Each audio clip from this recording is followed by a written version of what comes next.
Bonjour.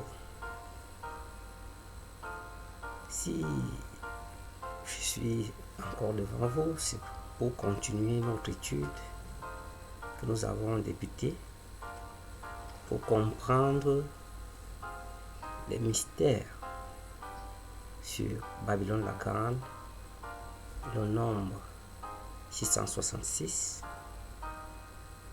la marque de la bête. Et comme précédemment je vous l'ai annoncé, qu'il y a eu de grands hommes politiques, Emmanuel Macron et le grand cinéaste Morgan Freeman, qui ont émis des vidéos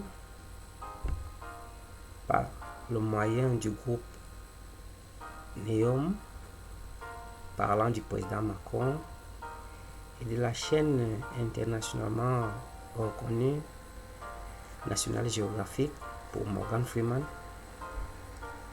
des messages sur le calcul du nombre du nom de la bête et de l'arrivée de la bête de l'événement. Et pour ce qui est de notre suite de l'étude, nous allons avoir pour thème central sortez de Babylone, peuple de Dieu. Et la référence qui va nous conduire durant tout notre programme dit: et j'ai entendu du ciel une autre voix qui disait: sortez du milieu d'elle, mon peuple, afin que vous ne participiez point à ses péchés et que vous n'ayez point part à ses fléaux. Apocalypse chapitre 18, verset 4. Et le thème de cette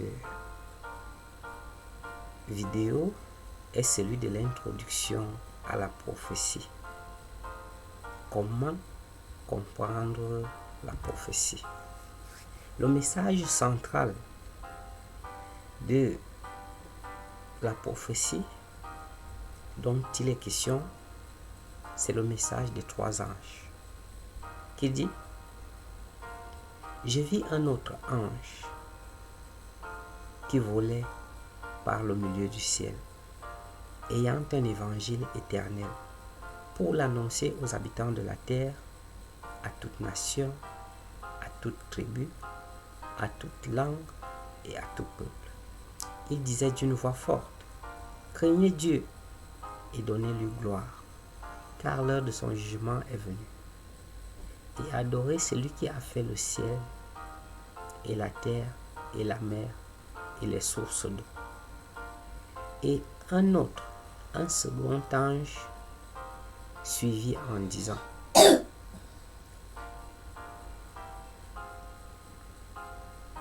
elle est tombée, Babylone la Grande, qui a abreuvé toutes les nations du vin de la fureur de son impudicité. Et un autre, un troisième ange les suivit en disant d'une voix forte: si quelqu'un adore la bête et son image et reçoit une marque sur son front ou sur sa main, il boira lui aussi du vin de la fureur de Dieu versé sans mélange dans la coupe de sa colère, et il sera tourmenté dans le feu et le soufre devant les saints anges et devant l'agneau.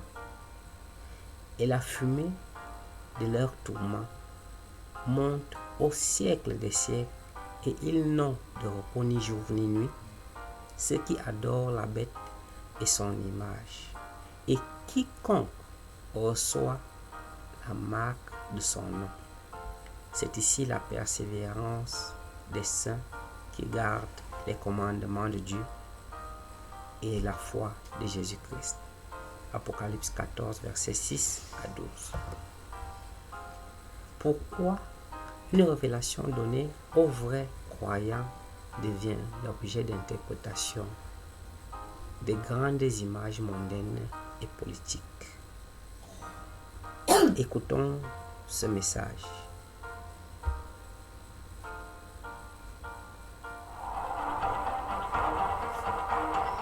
Je vais à la Bibliotheca Casanatense, près du Vatican, pour rencontrer Kim Heinz Heitzen, spécialiste du début du christianisme.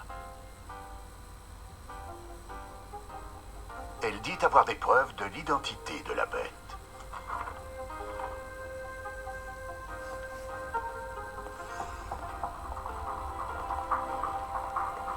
Bonjour. Alors, qu'est-ce qu'on a ici? J'étudie des fragments du livre de la Révélation. Le livre de la Révélation. Oui, Le livre de la fin des temps. la fin des temps, l'Apocalypse. C'est un livre prophétique, très chargé en symboles. Mais c'est aussi un texte politique, avec un message politique sur la racine du mal.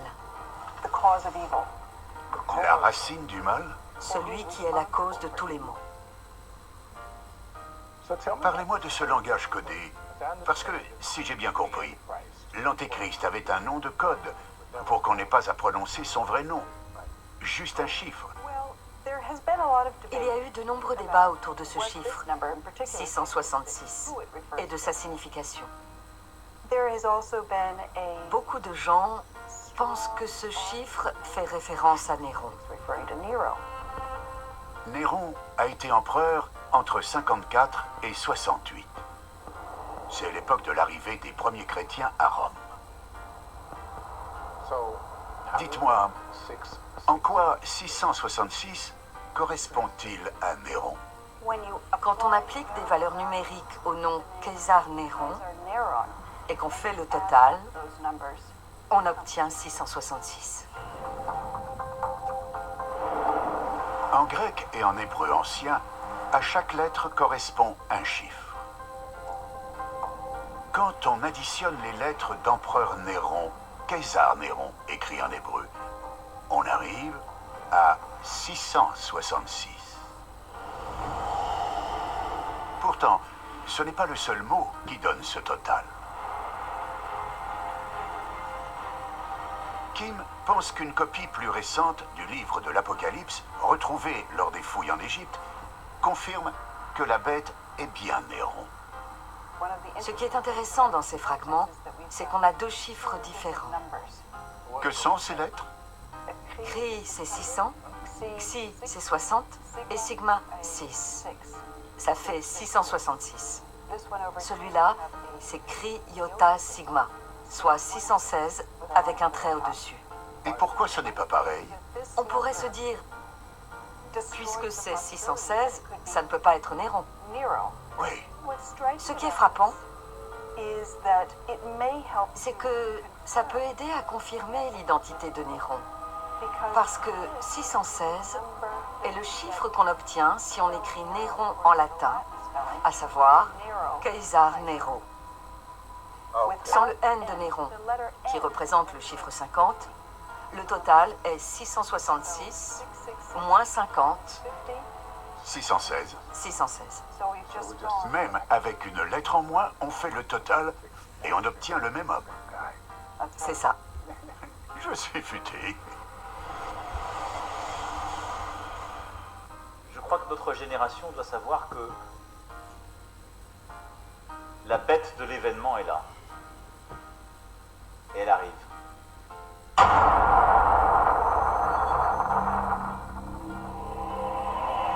On pose une question plutôt personnelle. Est-ce que vous avez jamais imaginé que vous serez dans une situation pareille, que vous devriez gérer une crise pareille? Et qu'est-ce qu'elle change en vous, mais aussi dans la façon d'être président? Écoutez, d'abord, je ne m'étais rien imaginé. Parce que je m'en suis toujours remis au destin. Et au fond, c'est la chose la plus simple à faire. Et ensuite, il faut être disponible pour le destin. Et donc, moi, je suis dans un état de disponibilité pour agir. J'ai des convictions profondes sur ce qu'est mon pays, ce qu'est notre Europe, ce qu'est le cours du monde idéal à mes yeux, qui est fait de liberté, de coopération, d'entraide, d'amitié entre les peuples, au sens profond du terme. Et après, je crois que notre génération doit savoir que la bête de l'événement est là. Et elle arrive. Et qu'il s'agisse du terrorisme, de cette grande pandémie ou d'autres chocs, il faut la combattre quand elle arrive, avec ce qu'elle a de profondément inattendu, implacable. Il faut le faire en restant conforme à ses principes et n'en rien céder, mais en étant disponible à l'événement pour qu'advienne quelque chose de nouveau. C'est aussi ça. Et donc voilà, j'ai des convictions. Je ne lâcherai jamais la liberté, les principes démocratiques et ce qui font nos peuples devant quoi que ce soit et quelque ennemi que ce soit. Et en même temps, je pense que ces moments-là sont ceux qui nous permettent aussi d'inventer peut-être quelque chose de nouveau pour notre humanité. Ce qu'on a dessiné au travers de cette discussion, c'est-à-dire un équilibre nouveau dans l'interdépendance des femmes et des hommes pour penser ce qu'est l'être au monde, ce qui est fait autour de l'éducation, de la santé, de l'environnement. Et donc je suis dans cet état d'esprit-là, prêt à me battre et à essayer à la fois de porter ce en quoi je crois et d'avoir cette part de disponibilité pour essayer de comprendre ce qui paraissait impensable. Et il faut avoir cette part de disponibilité, y compris intellectuelle, je dirais personnelle, aussi sensible, pour accepter l'événement tel qu'il arrive et pas le mettre dans une catégorie tout de suite, parce que je pense que nos peuples le vivent aussi très profondément. Et nous sommes tous en train de le vivre comme ça, donc il faut accepter que ça nous change, sans pouvoir tout dire sur ce que ça change en nous. Et donc c'est pour ça qu'il faut avoir il faut essayer d'avoir tout à la fois de l'humilité et de la détermination.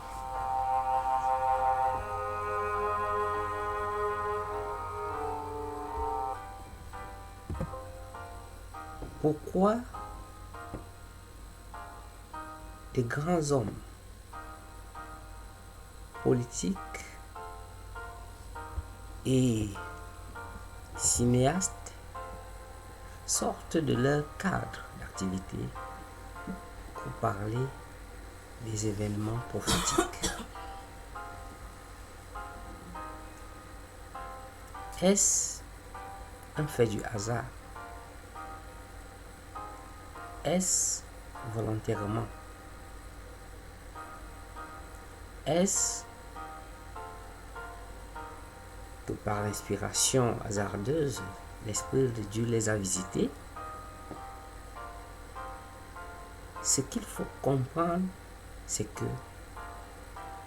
comme nous allons le voir, la prophétie donnée par Dieu a bel et bien des normes et des procédés d'interprétation tels que nous allons le voir.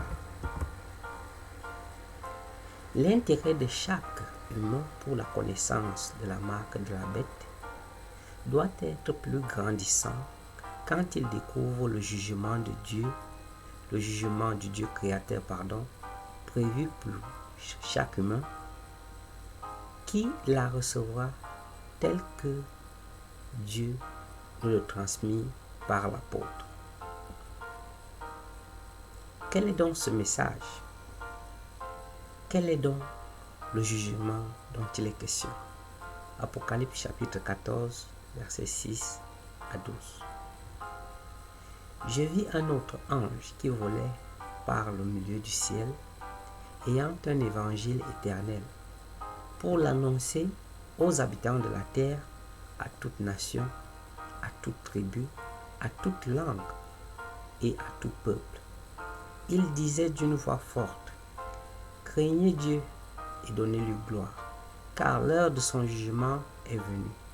Et adorez celui qui a fait le ciel et la terre et la mer et les sources d'eau. Et un second ange suivit en disant, elle est tombée, Babylone la grande, qui a abreuvé toutes les nations du vin de la fureur de son impudicité. Et un troisième ange les suivit, en disant d'une voix forte, si quelqu'un adore la bête et son image, et reçoit une marque sur son front ou sur sa main, il boira lui aussi du vin de la fureur de Dieu, versé sans mélange dans la coupe de sa colère, et il sera tourmenté dans le feu et le soufre, devant les saints anges et devant l'agneau. Et la fumée de leur tourment monte au siècle des siècles, et ils n'ont de repos ni jour ni nuit, ceux qui adorent la bête et son image, et quiconque reçoit la marque de son nom. C'est ici la persévérance des saints qui gardent les commandements de Dieu et la foi de Jésus. Comment être sûr de ne pas donner une interprétation erronée de la prophétie? 2 Pierre chapitre 1, verset 20 à 21 dit, sachant tout d'abord vous-même qu'aucune prophétie de l'Écriture ne peut être l'objet d'interprétation particulière, car ce n'est pas par une volonté d'homme qu'une prophétie a jamais été apportée, mais c'est poussé par le Saint-Esprit que les hommes ont parlé de la part de Dieu. Ésaïe chapitre 28, verset 9 à 10. À qui veut-on enseigner la sagesse? À qui veut-on donner des leçons? Est-ce à des enfants qui viennent d'être sevrés, qui viennent de quitter la mamelle? Car c'est précepte après précepte, précepte après précepte, règle sur règle,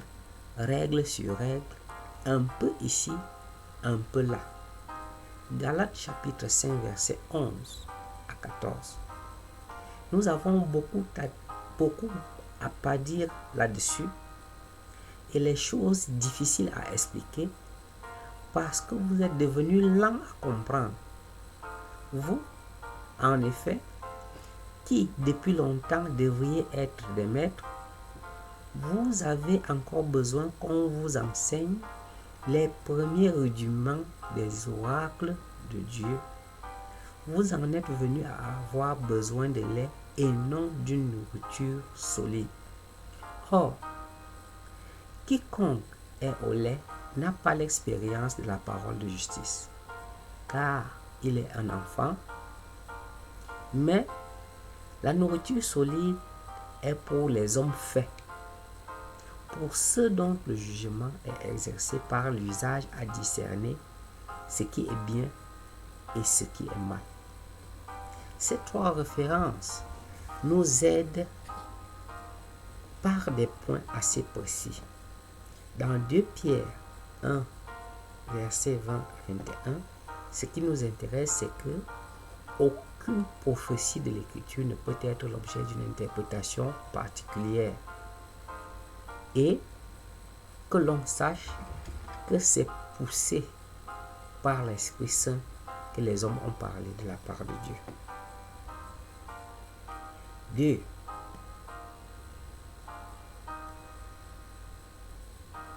On n'enseigne pas de la sagesse aux enfants qui viennent d'être sevrés. Parce que c'est précepte après précepte, règle sur règle, un peu ici et un peu là. Ça veut dire la sagesse, c'est-à-dire la compréhension des révélations difficiles, ont besoin que l'on s'attarde sur les préceptes disséminés un peu partout. 3. il faut comprendre quelque chose quand l'apôtre Paul dit la nourriture solide est pour les hommes faits. Et il dit quiconque est encore au lait n'a pas l'expérience de la parole de justice. Ça veut dire quelqu'un qui n'a pas l'habitude de l'étude de la parole de Dieu ne peut pas avoir la compréhension des messages difficiles dont a parlé l'apôtre Paul au début de la citation de Galates 5. Et pour cela, il faut que la nourriture solide soit pour ceux qui sont des hommes faits, c'est-à-dire ceux qui ont l'expérience de la parole de justice.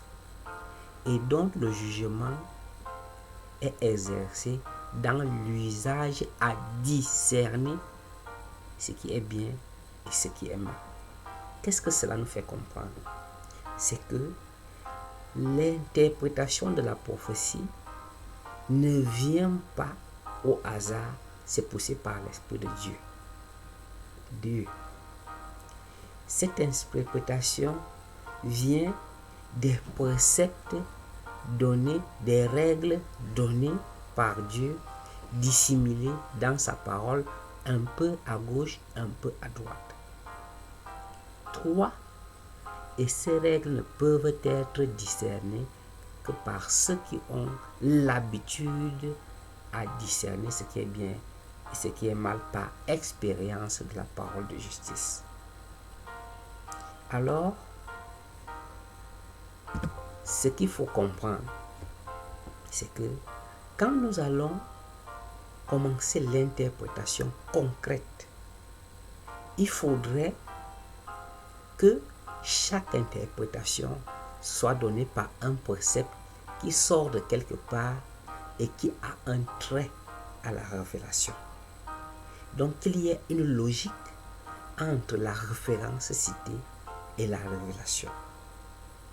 Alors, quand nous allons étudier, j'aimerais que l'on prenne sur soi, pour ceux qui ont déjà eu des interprétations autres que celles que vous allez voir, de prendre le temps de vérifier ce qui cadre vraiment avec la parole de Dieu. Et pour cela, chaque référence que je cite a pour but de vous amener à vérifier dans les Saintes Écritures. Comment comprendre ce message énigmatique? Hébreux chapitre 5, verset 12 que nous venons de lire, nous amène à cette conclusion. De même que l'expérience dans la parole de Dieu vient de l'usage à discerner ce qui est bien et ce qui est mal, l'appellation de Babylone la Grande nous a été donnée pour que le fait que par usage à discerner, nous comprenions que le récit de ce qui s'est passé dans la Babylone antique doit nous servir de référence pour pouvoir comprendre la polémique de la fausse adoration prédite pour le temps de la fin, raison pour laquelle le récit de l'expérience du peuple de Dieu captif dans la Babylone antique doit être le point de départ dans notre étude de la marque de la bête et de Babylone la Grande. Babylone la Grande. Dans la révélation donnée par le Seigneur à Jean dans Apocalypse 17, il y est décrit une bête terrifiante sur laquelle est assise une femme ayant sur son front un nom, un mystère, Babylone la Grande. Qui est donc Babylone la Grande? Ou que représente-t-elle? Pourquoi Babylone la Grande? Vous, en effet, qui depuis longtemps devriez être des maîtres, vous avez encore besoin qu'on vous enseigne les premiers rudiments des oracles de Dieu. Vous en êtes venus à avoir besoin de lait et non d'une nourriture solide. Or, quiconque est au lait n'a pas l'expérience de la parole de justice, car il est un enfant. Mais la nourriture solide est pour les hommes faits, pour ceux dont le jugement est exercé par l'usage à discerner ce qui est bien et ce qui est mal. Hébreux 5, versets 12 à 14. Le Seigneur qui révèle l'avenir a choisi l'appellation de Babylone la Grande afin que l'expérience d'Israël antique, porteur de ses oracles, sous l'action pervertissante d'une souveraineté babylonienne antique rebelle à sa volonté, serve d'exemple au peuple qui sera par la foi intègre à sa volonté et sache qu'une souveraineté révoltée à sa volonté pervertirait à son tour et avec contrainte les nations au temps prophétique de la fin révélées dans cette prophétie concernant Babylone la Grande.